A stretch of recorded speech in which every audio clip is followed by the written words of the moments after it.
because I think we have a wonderful, wonderful guest speaker today. Sal Cesarani is a very famous, successful menswear and women's wear designer. He is president of SJC Concepts of New York City, and Antonio Redili is president of Redili of Milano. They have joined forces to produce a Cesarani collection of menswear for global distribution, which he will talk about. And he is going to show you a video of his collection, and he has brought with him very kindly his sketches, which will be presented here. And I'm afraid the students up there perhaps are not interested, so they should have been sitting where they could see it. Mr. Cesarani is an award-winning American designer. The Cesarani label has been a part of fashion for 20 years. Mr. Cesarani was born in New York City and still resides here with his wife Nancy and two children, Chris and Lisa. Chris is a law school graduate, and Lisa is assistant dean at New York University, as well as a PhD candidate in American literature.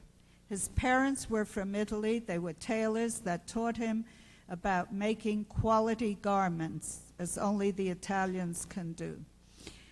He began his design career in 1962 working for Paul Stewart in fashion display.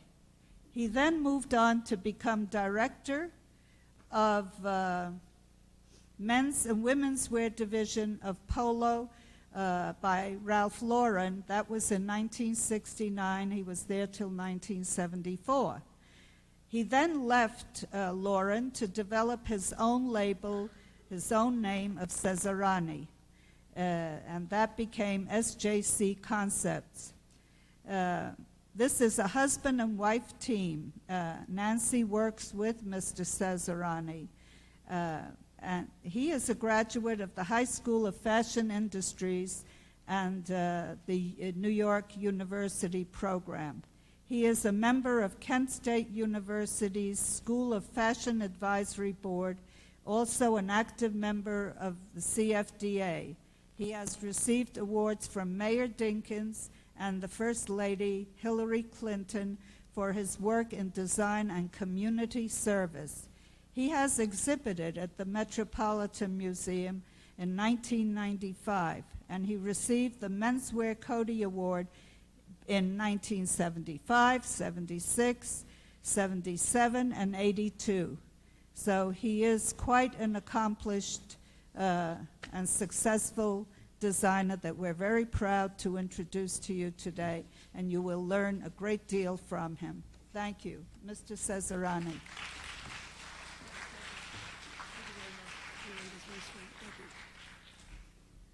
It's a long, long list of a lot of things that I've done, and I remember Mr. Arena, who lived in the very same building when my children were growing up. He lived right around the corner on the very same floor. I think it was the 13th floor or something. It's a pleasure to be here, and I am a somewhat alumnus of FIT. I just want to explain a few things, and what I'm really going to talk about mainly is because even at my age, you still work. So I want you all to realize that if you're a creative soul and you can perpetuate your creativity at no matter what period in your life, you can always design, create, style. And there are so many facets to the design business that you all should be really made aware of them, and I'm sure you are. The fact that I was listening to your professor tell you that, she wants you to see what's happening at the museums and to please be aware of that, and whatever else happens in terms of wanting to understand this business called fashion, or any related business called fashion. I want to just tell you how I create so that you will get a better understanding. I am part of the Color Association of the United States. which is called CAUSE, C-A-U-S-E, or C-A-U-S. And it has various designers and corporations involved with it. And what we do is we really go through concepts of what the next color is going to be. Where and how it comes from is really seeing the mills both in Europe and in the United States, the fabric mills, because fabric really comes first in creating the collection. Some people say, well, no, it's the sketch, it's the dress, it's the suit, it's the jacket. But how I work, and the reason I'm saying this is because I really work from what is called a trend, a mood, a feeling, a color. What inspires me, because in reality, in judging everyone's work, be it from Giorgio Armani to Ralph Lauren to Donna Karan to Calvin Klein to Gianfranco Ferré to any of the European designers to McQueen in England and the numerous amounts of people that are on the horizon and have been there. Really, it all comes from the way the fabric drapes, the way the fabric handles, i.e. like women's wear.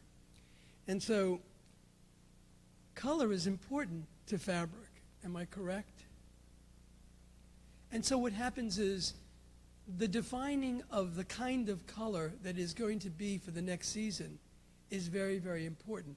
And it doesn't necessarily mean that, oh, Armani is doing white, white is going to be so important. If you feel the need to do that color, or to do red, or to do olive, and it is something that drives you to creating a better looking collection, then color is important. I get involved in the Color Association twice yearly, and I visit the mills in Biella, where I work, and I visit the mills here in the United States, those who represent the mills in Biella. And so I create what I call my forecasting. So if I may, I'm going to go to the bulletin board and I'm going to show you some things that will tell you what I'm intending to do. All right, it's so small, kids. Can you hear me without the mic? You can, if I raise my voice higher a bit. This particular board, what it does is it says jacket required, because I wanted it to be something that I thought was very elegant. I love the jacket and fashion. And I knew that I had to talk about elegant Navy. It's nocturnal Navy that I think would be great for days or nocturnal Navy. And also nocturnal. And so nocturnal Navy was a driving force for me in doing this particular fall collection. And I tried to drive everything together like a film that was done on here and have it so well. We did in the show. What I then do is talk about, because I do men's clothing, I did do women's wear at one point in time in my life, and I've sort of taken a sabbatical on that because it's such a tough business right now. Not that it's a bad business, it's a tougher business. Even though men's wear is a tough business as it is, women's wear is even tougher because there's an always changing, constant change there. In men's wear, I wound up doing what I call the grays. And the grays were from Oxford to Cambridge because I'm very classic. I thought Oxford and Cambridge were two great schools in London, England rather, so I thought I would call it from Oxford to Cambridge. But the grays are also very essential because the grays are good and basic. And so I did something called the grays. But I called it the survival of the fittest because on this particular design board, I really wanted everyone to see that I was talking about shape, clothes that fit closer to the body, clothes that had a softening shoulder.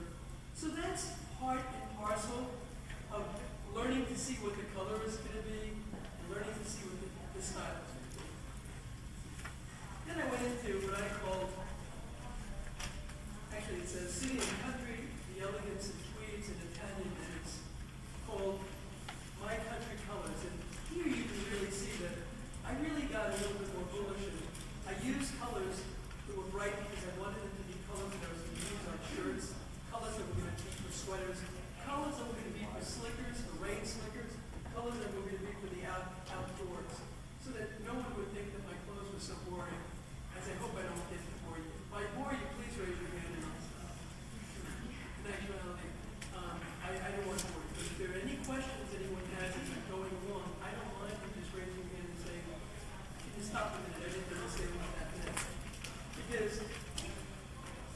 about color, these little color tabs happen to come from England. Because I'm involved with the British in terms of some fabrics that I look at in England. And they send me their chart, and I work for this particular color. Going backwards, because I wanted you to see that this is fresh in your mind. And when I went to look for these wonderful kinds of fabrics that emanate from both Italy, England, throughout the world, I wound up finding the colors that I thought were so much a part of this color scheme that I was talking about. And so I sort of like said, oh, I'm so glad you pulled these pictures and parts out, because what you did is you really talked about olive, you talked about the wonderful browns, and you feel really strongly about those colors. And plus you talked about them at the Color Association. And that was a good opportunity, because now you can look at fabrics that you're seeing at the fabric mills from Biella in Italy, and Lake Como, and you can see them here in the United States of what the representatives are showing. So you're now being able to pull together what you consider a collection.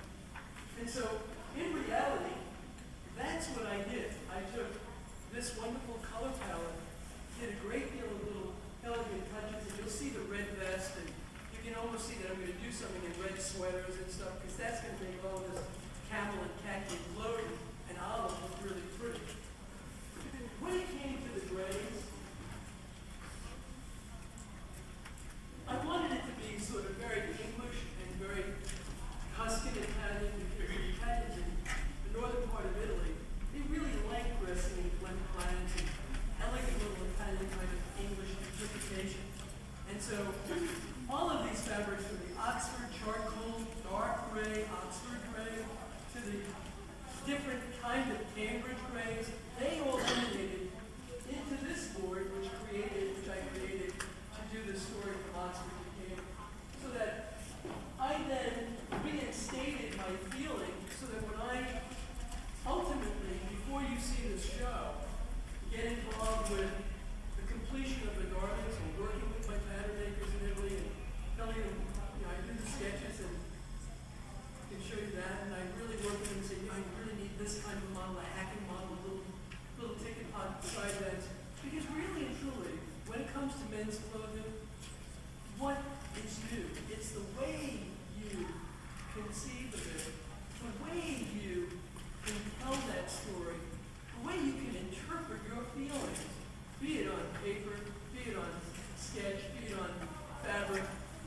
That's what becomes new. It's not simply the one button jacket or the jacket with the fly front that is like a Chesterfield coat, because that's really very important. What's new is you having the right product at the right time, having it sell at retail. That's what's very most important, is having it sell. When we wound up doing the navies, and there were some very beautiful, elegant navies, and they're very hard to see from this distance with huge blend plaids. This particular navy story was very, very important, because the navy was sold. And there you'll see a little parasol, because that parasol was like an odd vest underneath the navy suit, which I thought would give it a real kick. Last and not least, really, is the fact that one can be ever so creative, especially when doing navies.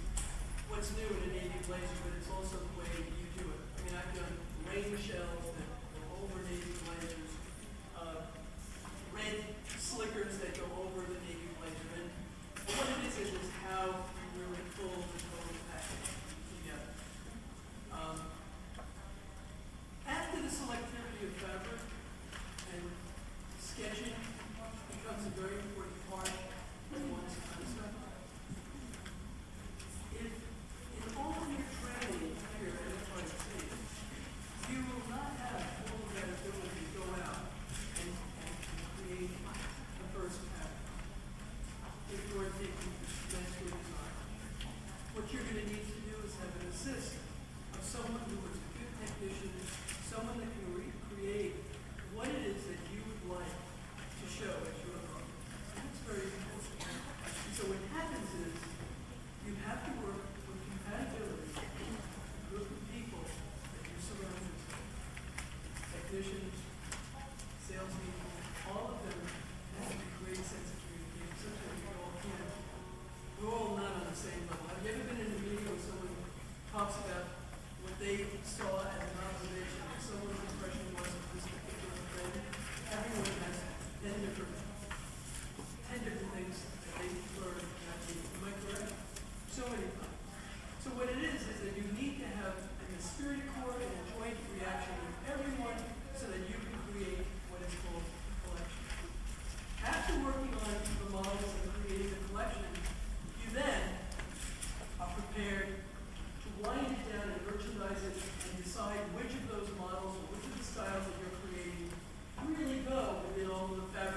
people weren't buying those clothes.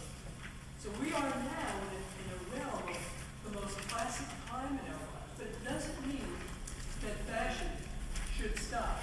Because creativity is a necessity in any part in design. I think that's a healthy statement if everyone understands what I've just said. Did you all understand what I said? I'd like to see everyone.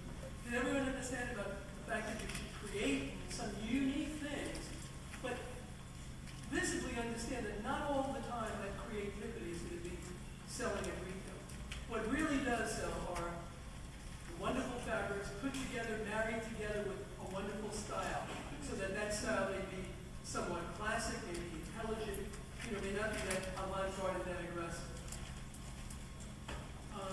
Then ultimately, after having this whole concept of design pulled together, showing the retailers on a sneak preview, getting the best stores to come up and visit with you, and the best merchandisers, the best buyers of that particular department, which is supposedly your department, that you then finally have ultimately the fashion show. So the fashion show really is the culmination, even though you'll see this week, which is at 42nd Street, Bryant Park, is the beginning today, and actually Sunday night is the beginning of the fashion shows in the sense. And that all these very young and also very established designers will be showing their collections in the tents. Because they want ultimately one thing. What is the shows in the tents mean? Does anybody know? Can someone tell me? No one? What is ultimately, why do they show their shows at the tents?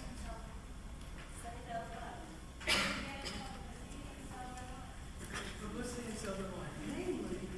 Mainly, and I'm sorry I didn't get to you, but I did hear you and I was going to come back and someone was mumbling. In any event, it really is for the international press, because if they haven't sold that wine or haven't previewed that wine, begin to sell that wine, they won't have the money to pay for that fashion.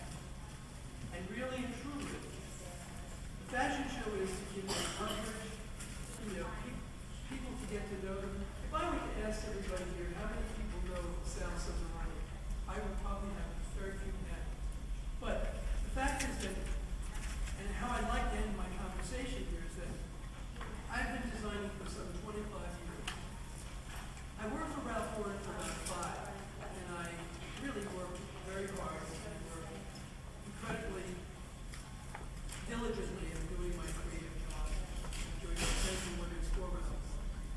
But right now, I'm very happy with a very small business that I'm giving an Italian company in education. I do a network collection and a clothing collection and sportswear. And I'm at peace and at happiness with myself. I may not be in terms of the same shop that Donna Karen is, or the same store that Donna Karen is selling with your Ralph Lauren or what have you, but I'm really happy with what I do and what my creativity is. And I relish the fact that I have the opportunity to talk to you.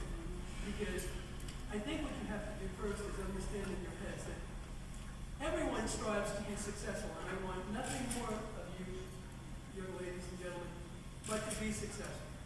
But success is really what you make of your careers.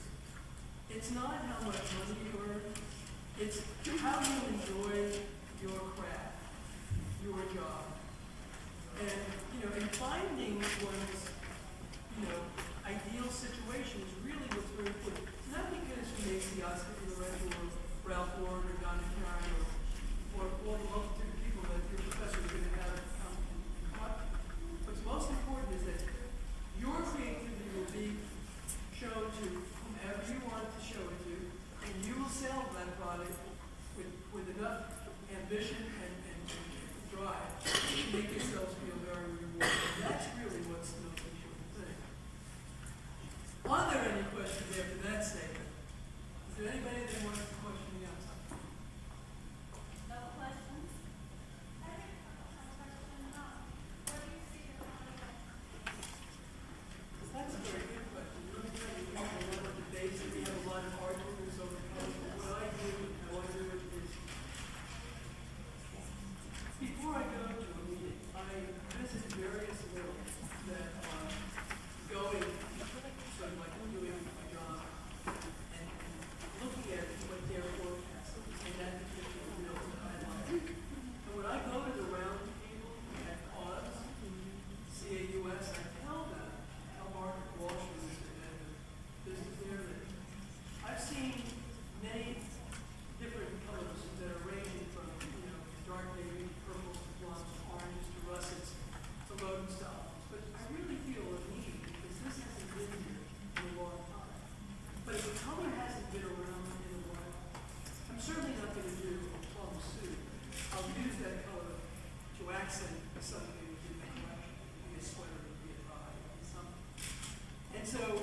lavender dye, there'll be like only two colors in khaki.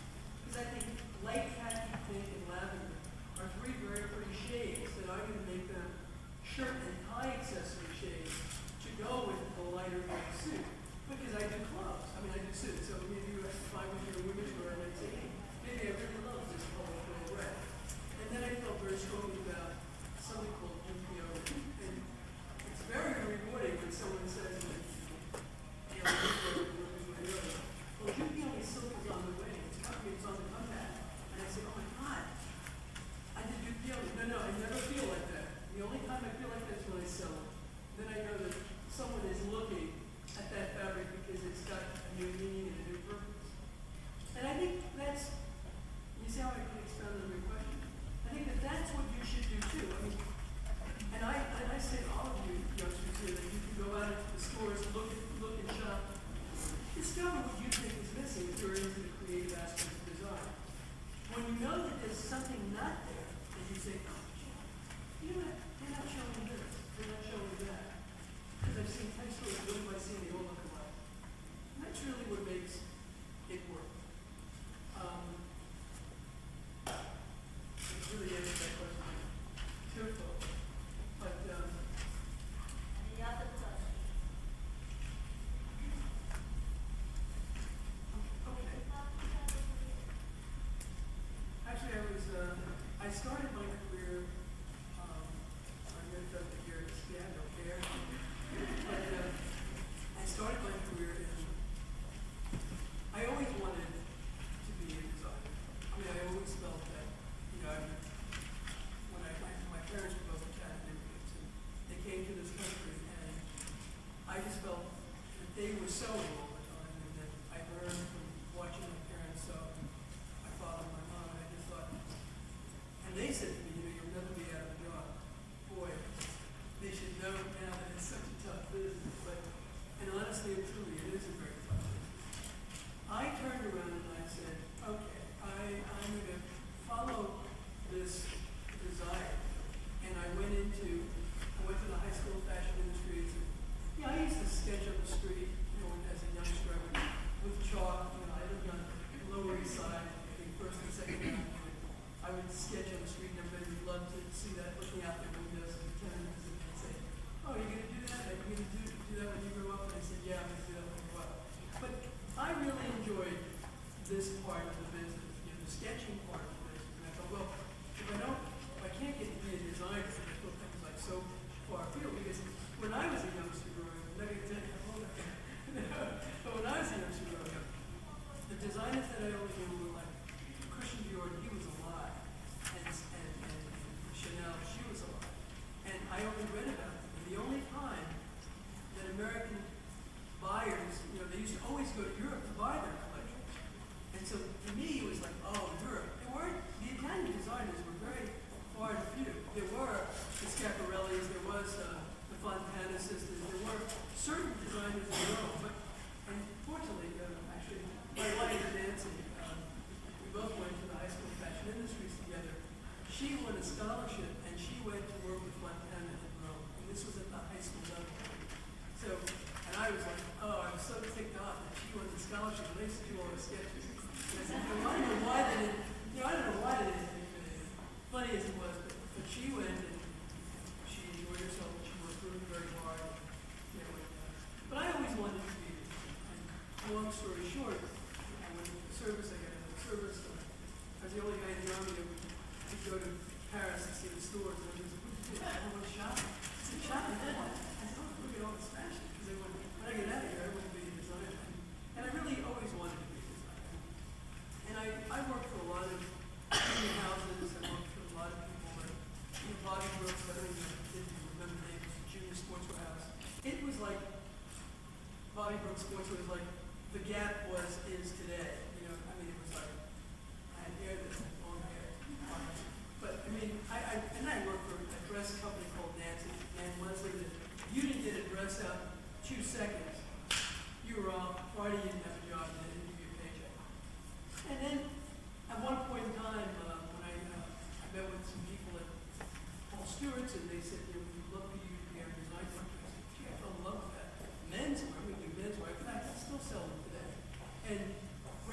was selling network, and he said, well, you know, really, you should come to Morgan.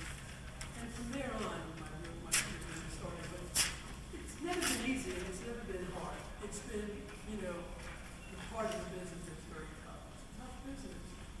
And, you know, I know the stores respect me and buy me. You would have seen our product in the movie that it was too high for them, and they wanted it to be a little less, and we just couldn't do it. But we will be in a lot more stores next season, and we will be seeing more and more of Seminole as we go on. But that's it. I wanted you all to see this, because there's like 10 minutes of the film that I want you to see. This is 2 falls ago, because I want you to relate to what I did here, so that you can see that. If you should already have a question. Okay. Nordstrom's buys me. Nordstrom's buys not all the collection. They do have Nordstrom's and Rabbits and Accessorama. In fact, I have a date on the 8th to see them for the new collection. I sell stores like Wyckoff Ivy, Pinstripes in Kansas City. These are stores that are specialty stores, of course, because of Mr. Guy in St. Louis, Cherry Parks in Oklahoma. I sell better specialty stores, and stores that, I guess everybody wants to look like Clark Kent, who shops in those stores, and they wanted to have a little bit more of an Italian feeling, which means that, this, even though my name is Cesarani, I have actually pronunciation is Chiesarani. And you know, the Red Area people, you know, were very delighted when they met me, and it's like they were crazy. P.S. I'm having a great time with them. And it's a wonderful experience. But stores are special. And I mean, even Marcus used to buy the product. They love the product. Who knows if I got more? What it is it's a perseverance. It's but we do sell some very fun little specialty stores all across the country. So yes. I wish I did. We don't. Actually, we can show them at 101 West 55th Street. And you can reach me through there, Cesarani. And I was going to bring flyers, but I just couldn't carry everything. I wanted to make sure that I showed. Was this worthwhile seeing all these? Do you understand this? But we don't have stores. I wish I did. Actually, but I don't. Someone else? The price range that Signor Antonio made this last season, which made me really crazy, was anywhere from wholesale, like $260 to like $650, which was outrageous because I was always a $600 suit or a $500 suit, and the store made money because I used to sell clothes at $235. So this last season I was sort of like, because it was a miscommunication, they have the license by the for Fendi, Gianmarco Venturi, Gianfranco Ferre, and they have Antonio Busco, and they have Salvatore Cecchetto.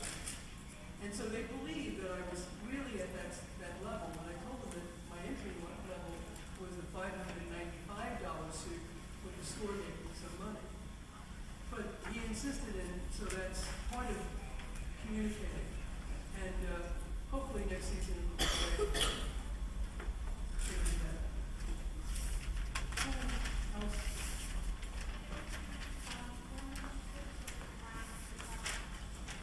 Actually in 19, actually in like 1974, and actually I won my first Cody Award that very first year. But it was like the biggest cost that I've ever carried in my entire life, because I had just left Ralph Lauren, and I was doing my collection of clothes, and everyone thought that I was like Ralph Lauren too, which they said, no, he's talented, he's great, looks just like Ralph Lauren.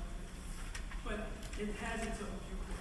Let me let you see this collection before, and I can be free at the end of this class if you'd like. Please, if you could, we can turn on this video. Yes. Yeah, I thought that you do that this video. I thought that would be good. If you want to watch the video, sorry, I'm going to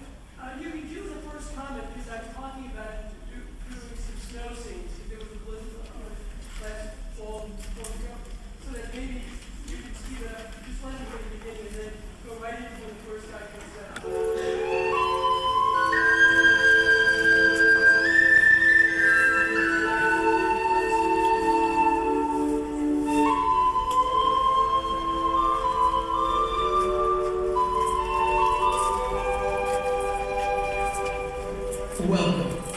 Welcome to Sozolani Autumn Winter 1996. A collection of clothes filled with the spirit of an American sense of style and the men I envision wearing them. I address the American man's need for versatility. I advocate suits that can be worn to the office with shirt and tie, or in town with knitwear underpinnings. Then there are sports coats that can be dressed down for sport. That's great. Thank you. Thank you. It's only a 20-minute thing, but it cut down to like that. Actually, what I'm doing here, students, is that I'm really discussing the collection, but a picture is worth 1,000 words, and I'm sure you can see it. So I'll let you all quickly see it. It happened to have been during the snowstorm, and I wanted to capture the spirit. And we had a very full audience. I think, Mr. Arena, you saw it with some students. And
there's any way you can contact me for some guidance and advice, that would be a light of day. Good luck to you all. Thank you. Before we leave, I have an announcement that I didn't make at the beginning. Ralph Lauren's show is tomorrow. Is that right? What? Why don't you come and tell them? And Ralph Lauren needs dresses, 7th on 6th. So please come and give them the details, okay?